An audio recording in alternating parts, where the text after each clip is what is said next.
नमस्कार नाशिककर. कबड्डी हा एक मातीतला खेळ आहे आणि त्या मातीतला खेळ खेळल्याशिवाय मजा येत नाही. अशाच प्रकारची कबड्डीपटू नाशिकची खेळाडू विदिशा सोनार ही आज आपल्या स्टुडिओमध्ये दाखल झाली. आज आपण तिच्याशी प्रश्न उत्तराच्या स्वरूपात गप्पा मारणार आहोत. विदिशा नमस्कार. नमस्कार. विदिशा, तू कबड्डी खेळती, तुझी सुरुवात कशी झाली कबड्डी? मी इयत्ता 5वी पासून कबड्डी खेळते.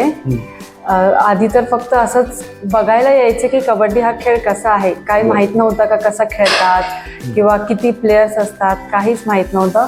फक्त सहज बघण्यासाठी यायचे. मग हळूहळू मला ते आवडायला लागलं का कसं वर्कआउट करतायत आमच्या सिनियर ताई जे आहेत किंवा प्रॅक्टिस कशी करतायत. मग माझी पण इच्छा झाली का मी पण तसंच करावं. मग हळूहळू रोज प्रॅक्टिसला येऊन येऊन बरं वाटतं. पण असं तुला कोणी असं डोळ्यासमोर होतं का की त्याला बघून मला तयार व्हायचं किंवा त्याच्यासारखा खेळ करायचा आपल्याला? असं आधी तर हे सगळं काही माहीतच नव्हतं. आमच्या सिनियर ताई ज्या कोणी आहेत ते जे करायचे आम्हाला असं वाटायचं का ते करतायत तर आम्हाला पण हेच करायचं आहे. आम्ही तेच करायचा प्रयत्न करायचो. त्यांच्यामुळेच जे काही आम्ही शिकलोय ते सगळं आता त्यांच्यामुळेच शिकलेलो आहे. विदिशा, तू ज्यावेळेस कबड्डी खेळायला लागली त्यावेळेस घरून कसा पाठिंबा होता? घरच्यांना घरचे नेहमीच सपोर्ट करायचे. घरच्यांना माहीत नव्हतं का मी आता हे करिअर म्हणूनच खेळणार आहे. पण जसं जसं खेळत गेलं तसं तसं घरच्यांनी भरपूर सपोर्ट केला आणि अजूनही करत आहे. मग तू कबड्डी खेळत असताना तुझी सुरुवात केव्हापासून झाली? कितीपासून तू सुरुवात केली? 5वी पासून मी कबड्डी खेळते. मग 5वी पासून कबड्डी खेळत असताना अभ्यास आणि खेळ हा याचा समन्वय कसा तू साधला? खेळाबरोबरच अभ्यासही महत्त्वाचा आहे म्हणून खेळाच्या टायमावर खेळ आणि अभ्यासाच्या टायमावर अभ्यास करत असते मी. अभ्यास केला. हो. पण असं कुठे फरक पडला का की अभ्यासकडे थोडं दुर्लक्ष आलं? थोडं हो ते तर आहे. पण मग मॅचेस वगैरे असायचं तर अभ्यास थोडासा कमी असायचा. पण मग नंतरून जेव्हा वेळ भेटायचा तेव्हा करत असायचो आम्ही अभ्यास. जेव्हा तू ग्राउंडवर उतरली सुरुवातीला तेव्हा तुला अशी भीती वाटली का कबड्डी हा मैदानी खेळ, तिथं कुठेतरी खरचटणार, कुठेतरी लागणार, असं पाहून तुला कधी वाटलं का खेळाकडे थोडं दुर्लक्ष करावं का नको, असं कधी वाटलं? आधी वाटायचं, पण जसं जसं खेळत गेलो तसं तसं अजून आवड निर्माण झाली, सवय झाली, तर नंतरून काय एवढं वाटायला नाही लागलं. असा मोठा प्रसंग कधी झाला का तुला, दुखापत वगैरे झाली किंवा खेळताना असं कधी? हो, भरपूर लागलेलं आहे, अजून पण लागतच राहतं. पण आता सवय झाल्या कारणाने असं आमचं ते दागिनाच आहे. खेळाडूसाठी लागणं म्हणजे हे दागिनाच असतं. मग काही वाटतच नाही आता एवढं. कबड्डी खेळताना लागणं हे हो आहे.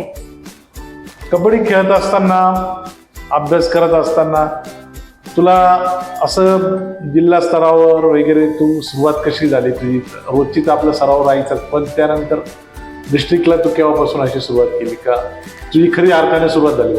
मी 8वी पासून खेळायला लागले, डिस्ट्रिक्ट लेवलच्या, स्टेट लेवलच्या.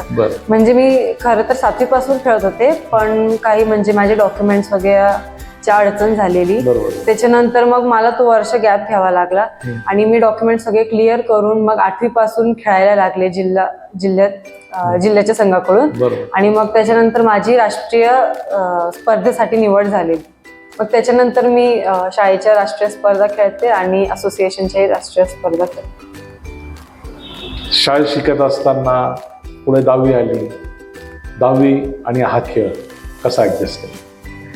प्रॅक्टिस करून झाल्यानंतर घरी जायचे आणि 11, 11:30, 12 वाजेपर्यंत बोर्ड्सचे पेपरची तयारी करायची मी. कारण जेव्हा मी 10वीत होते तेव्हा माझे मॅचेस पण होत्या स्टेटच्या आणि दोन्ही माझ्यासाठी इम्पॉर्टंट होतं. तर मला दोन्ही म्हणजे करणंच होतं. असं नाही का खेळ कमी करायचे किंवा अभ्यास कमी. तर प्रॅक्टिस झाल्यानंतर मी रात्री 11:30, 12 वाजेपर्यंत अभ्यास करायचे. असं घरच्यांनी कधी म्हटलं का अगं तू खेळू नको, अभ्यासाकडे लक्ष? नाही, कधीच नाही. माझे कधी परीक्षेला कमी जरी मार्क असायचे तरी माझ्या घरच्यांनी असं कधीच नाही सांगितलं का तू अभ्यास नाही केला तर प्रॅक्टिसला जाऊ देणार नाही किंवा प्रॅक्टिस बंद करेल. घरच्यांनी नेहमी सपोर्टच केलाय मला. वडील काय करतात? माझे पप्पा कार मॉलमध्ये कामाला आहेत. आणि तुझा सराव कसा असतो नेहमी रोजचा? आपली प्रॅक्टिस कशी असते? आमचा सराव 2 टाईम असतो, सकाळी 6 ते 7:30 आणि दुपारी 3 ते 5:30.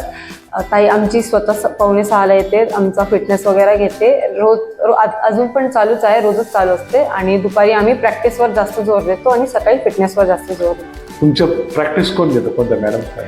पूनम मोहिते ताई आमची प्रॅक्टिस घेतात आणि अपेक्षा मोहिते ताई पण येतात सोबत. दोन्ही काही हो. प्रॅक्टिस, त्याच्यातून तुम्हाला हे सराव भेटतो. हो, आणि आमच्या ग्राउंडवरच्या सिनियर ताई आणि अपेक्षा ताई स्वतः आमच्या प्रॅक्टिससाठी उतरते. आमची प्रॅक्टिस व्हावी म्हणून ती स्वतः आमच्यात प्रॅक्टिस करते. शाळेचा सपोर्ट कसा असतो? तू कोणत्या शाळेत, कोणती? मी रचना विद्यालय शाळेत होते. शाळेचा पण सपोर्ट आहे, भरपूर होता त्यावेळेस पण आणि अजून पण आहे भरपूर. सगळे करतात सपोर्ट. तू रचना विद्यालयात होती, पण आता तू म्हणते मी होते, म्हणजे आता तू कितवीला आणि कोणत्या गेलाय? मी आता 11वीला आहे. मी SMRK महिला महाविद्यालयात शिकते. तू डिस्ट्रिक्ट झाली, डिस्ट्रिक्ट नंतर पुढे तुझा प्रवास कसा राहिला? ती स्टेटला वगैरे कशी गेली? आधी नाशिकच्या संघाकडून मी खेळले, मग तिथे नाशिकला रिप्रेझेंट करत होते. तिथेही चांगला परफॉर्मन्स देत होते म्हणून माझं राष्ट्रीय स्पर्धेसाठी निवड झाली. मग मी महाराष्ट्राला रिप्रेझेंट करत होते. राष्ट्रीय स्पर्धेसाठी कुठे झाली ती स्पर्धा आणि तुझं नेमकी तिथं कामगिरी कशी झाली? मी जेव्हा पण राष्ट्रीय स्पर्धा खेळते तेव्हा माझं हेच असतं का चांगलाच परफॉर्मन्स द्यायचा आहे आणि नेहमीच मी चांगला परफॉर्मन्स दिला आहे. वेगवेगळ्या ठिकाणी म्हणजे आउट ऑफ महाराष्ट्र असतात मॅचेस सगळीकडे, मग तिथे आम्हाला घेऊन जायचे. राष्ट्रीय स्पर्धेत खेळताना पुढे तू नॅशनलसाठी तुझं ट्राय कशी चालू आहे किंवा खेळली का? नाही, अजून आंतरराष्ट्रीय स्पर्धा नाही खेळले, पण जर मला संधी भेटलीच तर माझं तर हे स्वप्नच आहे का भारताच्या संघाकडून मी स्वतः खेळून स्वर्ण पदक पटकावून द्यावं. आतापर्यंत जी मी मेहनत करते त्याच्यापेक्षा अजून जास्त मेहनत करेल आणि माझ्या कुटुंबाचं, माझ्या क्लबचं, जिल्ह्याचं, राज्याचं आंतरराष्ट्रीय पातळीवर नाव उज्ज्वल करेल, हे माझं स्वप्न. प्रो कबड्डी विषयी तू ऐकला असेल, त्या कबड्डीमध्ये तुला खेळायची संधी मिळाली तर त्यासाठी तू काय प्रयत्न करू शकते? प्रो कबड्डी अजून मुलींची चालू झालेली नाही, पण जर चालू झाली तर जसं मुलींची आता IPL वगैरे चालू आहे सध्या, हो, WPL वगैरे चालू आहे, तसं पुढे मुलींचे होतीलच, प्रत्येक क्षेत्रात चालूच आहे तसं. अजून डेट नाही झालेला आहे का कधी फिक्स म्हणजे चालू होणार आहे, पण चालू झाली तर चांगलंच आहे. प्रत्येक प्लेअर हायलाईट होणार, त्यांना अजून चांगला प्लॅटफॉर्म भेटेल कुठेतरी चांगला आपला परफॉर्मन्स द्यायचा. मग तुझं आता पुढचं स्वप्न काय? मला इंडियाला रिप्रेझेंट करायचं, इंडिया खेळायचंय.